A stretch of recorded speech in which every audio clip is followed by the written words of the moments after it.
Écoute bien, ce que tu dois comprendre une bonne fois pour toutes, c'est ceci. Tu n'obtiens pas ce que tu veux, tu obtiens ce en quoi tu crois. C'est exact. Que tu y crois ou non, l'abondance est ton droit de naissance.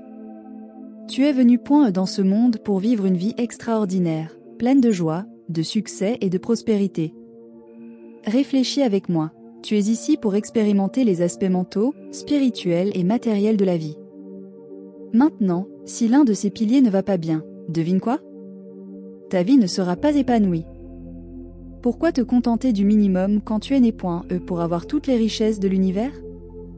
Maintenant, si tu es parent, tu sais très bien ce que tu souhaites pour ton enfant, non? Tu veux le meilleur, n'est-ce pas? Tu ne lui donnerais jamais quelque chose de moindre. Et devine qui pense de la même manière pour toi? L'univers. Dieu. Peu importe comment tu appelles cette force qui t'a créé, elle veut que tu aies tout ce qu'il y a de meilleur. Nous avons tous été conçus pour réaliser nos rêves. Si cela ne se passe pas pour toi, ce n'est pas parce que le monde te sabote, c'est parce que quelque chose en toi doit changer. Et c'est la différence entre ceux qui réalisent leurs désirs et ceux qui ne font que rêver. Ceux qui réalisent leurs rêves se préparent, paient le prix et passent à l'action.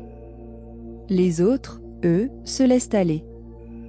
Mais il existe une formule pour renverser la situation. Cette formule est connue sous le nom de pouvoir de la manifestation. C'est avec elle que tu vas découvrir qui tu es vraiment, en élevant ta conscience à un niveau où tes désirs sont déjà réalisés. Oui, tu as bien entendu. Si tu cherches à changer ta vie, voici le secret que personne ne te dit, le pouvoir de la manifestation est en toi. Et grâce à lui, tu peux atteindre un succès personnel, professionnel et financier que tu n'aurais jamais cru possible. Maintenant, voilà la question clé. Pourquoi les gens n'obtiennent-ils pas ce qu'ils veulent? La réponse est simple. Ils abandonnent leur propre pouvoir. Ils ne se connaissent pas vraiment, ils ne savent pas de quoi ils sont capables. Mais tu peux changer cela. Le pouvoir de la manifestation est entre tes mains. Éveille-toi à ce qui compte vraiment. Nous sommes des êtres créateurs, et ce que nous manifestons dépend de ce que nous ressentons, de ce que nous croyons, et où nous plaçons notre attention. Tu veux du changement? Alors commence maintenant. Abandonne les idées limitantes et réveille ton pouvoir intérieur. Maintenant, écoute bien, ce qui suit va nécessiter toute ton attention, car c'est là que tu vas commencer à éveiller un pouvoir que tu ignorais peut-être avoir, le pouvoir du décret. Et qu'est-ce qu'un décret? Ce n'est pas une simple affirmation, c'est quelque chose de puissant, car il y a une émotion intense derrière les mots. Imagine ceci, tout dans l'univers vibre, y compris tes mots. Change ce que tu dis, et ta vie suivra naturellement cette transformation. La loi du pouvoir des mots est impitoyable, ce que tu dis crée des réalités. Le premier pas? Décréter je suis. Et le deuxième? Définir ce que tu veux à travers ce je suis. Lorsque tu affirmes cela, tu commandes les énergies de l'univers autour de toi, tu places ton intention dans le monde. C'est reconnaître que la présence de Dieu, de l'univers, est en toi. Attention cependant, par nature, l'être humain se concentre davantage sur ce qu'il ne veut pas que sur ce qu'il désire. Le problème, c'est que l'univers ne laisse rien passer, il capte chacune de tes intentions, même les pensées les plus cachées. Alors, si quelque chose ne se manifeste pas dans ta vie, devine qui est sur ton chemin? Toi-même. Change ton focus, concentre-toi sur ce que tu veux vraiment, et les choses commenceront à se mettre en place. Et ce n'est pas tout, la loi de l'imagination créatrice nous enseigne que tout ce que nous pouvons imaginer, nous pouvons le réaliser.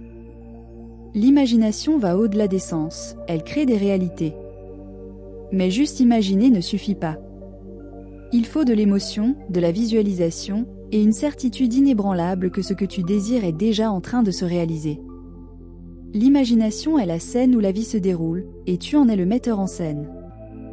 Quel est le scénario de ta vie idéale? Tu devrais déjà le vivre, au moins dans ton esprit. Un autre point essentiel est le pouvoir de l'émotion. Ce que tu ressens élève tes désirs au niveau de la réalisation. Ressentir est la clé de la manifestation. Si tu te sens bien, tu manifestes ce que tu veux. Si tu te sens mal, tu manifestes ce que tu ne veux pas. C'est aussi simple que cela. Ce ne sont pas tes désirs qui se manifestent, mais ce que tu es. Tes émotions reflètent ta vibration, elles sont le résumé de ce que tu penses, fais et ressens. Et qu'en est-il de la gratitude? La gratitude est une invitation à ce que tu souhaites se manifeste. Remercier pour quelque chose avant même de le voir arriver est un acte puissant. Cela transforme ta conscience, t'élève.